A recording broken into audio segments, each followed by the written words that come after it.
In the middle of the 20th century, the British monarchy was an institution built on centuries of tradition. It was remote, mysterious, and deliberately separate from the public. The royal family were symbols, not real people. But on May 6, 1960, a single event, broadcast on flickering television screens around the world, would change all of that. This wasn't just any royal wedding.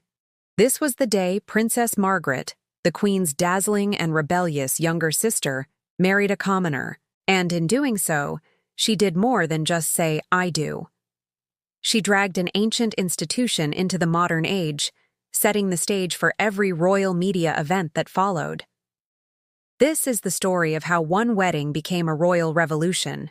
To understand just how radical Margaret's wedding was, you've got to understand the world it burst into. The monarchy of the 1950s was a fortress of formality. After the trauma of King Edward VIII's abdication to marry a divorcee, the royal family under King George VI and then Queen Elizabeth II had doubled down on tradition and duty. Their relationship with the public was one of careful, managed distance. The media was kept at arm's length, allowed access only to the most solemn state-managed events. Sure, the Queen's coronation in 1953 had been on TV, but it was presented as a sacred, almost mystical ceremony. A sovereign being anointed, not a woman being crowned. The cameras were kept at a respectful distance, and the commentary was hushed. It was a broadcast designed to create awe, not intimacy. Behind the palace walls, the rules were even stricter. Royal life was dictated by protocol, and marriage was a matter of state, not just the heart. Under the Royal Marriages Act of 1772, senior royals needed the monarch's permission to wed, a rule designed to prevent them from marrying commoners, or even worse, anyone who was divorced. This was the rigid-world Princess Margaret, a woman of immense charm, glamour, and a fiercely independent spirit, was born into. She was a modern woman in a medieval institution, and a collision was inevitable. Princess Margaret was the firm's first true superstar. She was beautiful, witty, and had a star quality that captivated everyone. While her sister Elizabeth was the picture of dutiful responsibility, Margaret was the embodiment of royal glamour. But her vibrant spirit was constantly at odds with the crushing expectations of her role. This conflict exploded in the early 1950s when she fell deeply in love with Group Captain Peter Townsend. Townsend was a decorated war hero and an aide to her father, King George VI. He was handsome, dashing, and 16 years her senior. But he had one massive flaw in the eyes of the establishment. He was divorced. The Queen, as head of the Church of England, which at the time refused to remarry divorced persons, was put in an impossible position. The government and the church were united against the match. The press caught on to the romance after a reporter saw Margaret tenderly brush a piece of lint from Townsend's uniform during her sister's coronation. That one small, intimate gesture ignited a firestorm.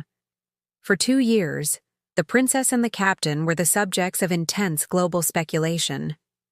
Margaret was given a heartbreaking choice: marry the man she loved and give up her title, her income, and her place in the family, or uphold her duty.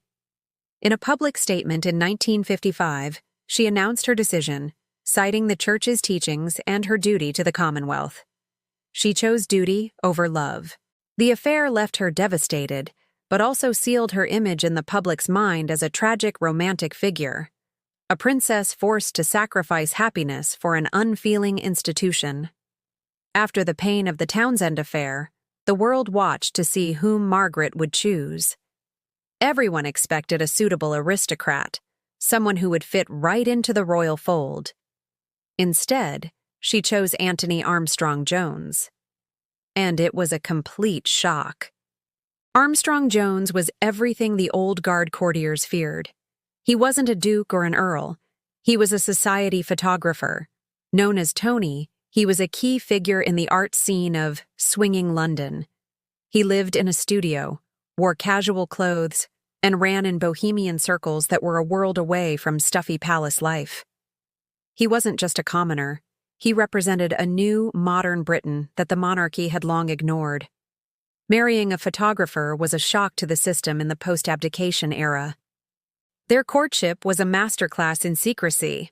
The press, so focused on her aristocratic dates, completely missed the romance happening right under their noses. She would sneak off to his studio for secret visits, and he'd join her at parties, but the relationship was kept totally under wraps. When their engagement was announced in February 1960, it stunned everyone. For Margaret, choosing Tony was an act of quiet rebellion. After being denied the man the establishment deemed unsuitable, she had picked someone even further outside the traditional royal mold. The message was clear. She wouldn't make the same sacrifice twice. The decision was met with a frosty reception from other European royal houses, many of whom snubbed the wedding, disapproving of a king's daughter marrying a photographer. Princess Margaret's wedding on May 6, 1960, was more than just a ceremony. It was a broadcast that changed everything. For the first time, a royal wedding was televised. This was a huge risk. It meant inviting millions of people directly into a royal occasion, breaking down the wall between the monarchy and the public. An estimated 300 million people around the world tuned in. What they saw was a spectacle unlike any before. They saw Princess Margaret riding in the fairy tale glass coach to Westminster Abbey. They saw the stunningly simple silk organza gown by Norman Hartnell, a dress so modern that Life magazine called it the simplest royal wedding gown in history. And in a subtle act of independence, they saw her wear the stunning Poltimore tiara, which she had bought herself the year before, rather than borrowing one from the royal collection. But most importantly, they saw a family. They saw a radiant bride, a handsome groom, and the familiar faces of the Queen and the Queen Mother.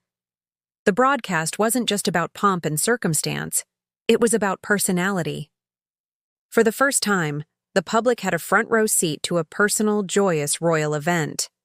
The monarchy was no longer just a distant symbol. It was human, accessible, and fascinating. The gamble had paid off. The Crown's relationship with its people, and the media, would never be the same again. The wedding's impact was immediate. It made the monarchy seem more modern, relatable, and glamorous than ever before. It turned Princess Margaret and her new husband, now the Earl of Snowdon, into global celebrities, the golden couple of the swinging 60s.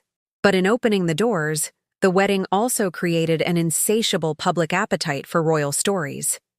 From that moment on, major royal events were expected to be media spectacles. This new era of access was a double-edged sword. The same television cameras that had broadcast the fairy tale wedding would be there to document the marriage falling apart. Margaret and Tony's relationship, plagued by competing careers and affairs on both sides, became increasingly strained. In 1976, scandal erupted when photos of Margaret on holiday with a younger man, Roddy Llewellyn, were published. The very media machine the wedding had helped build now turned on the princess. The floodgates of scrutiny were wide open. In 1978, the palace announced their divorce, the first for a senior royal so close to the throne in over 70 years. The fairy tale had ended, and it ended in the full glare of the public eye. The line between private royal life and public consumption was gone for good.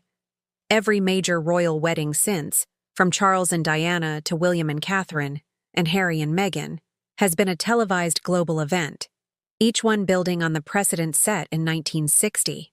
And every royal scandal has been played out in the media, a direct consequence of the intimacy that Margaret's wedding first invited. Princess Margaret's story is a fascinating chapter in the evolution of the modern monarchy.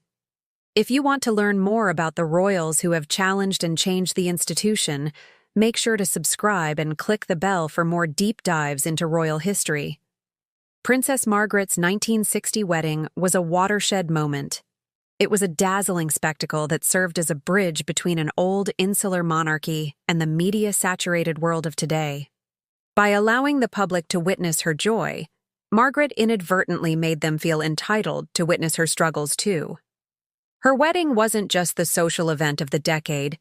It was the moment the monarchy's wall between public and private life began to crumble, creating the celebrity-driven institution we know today.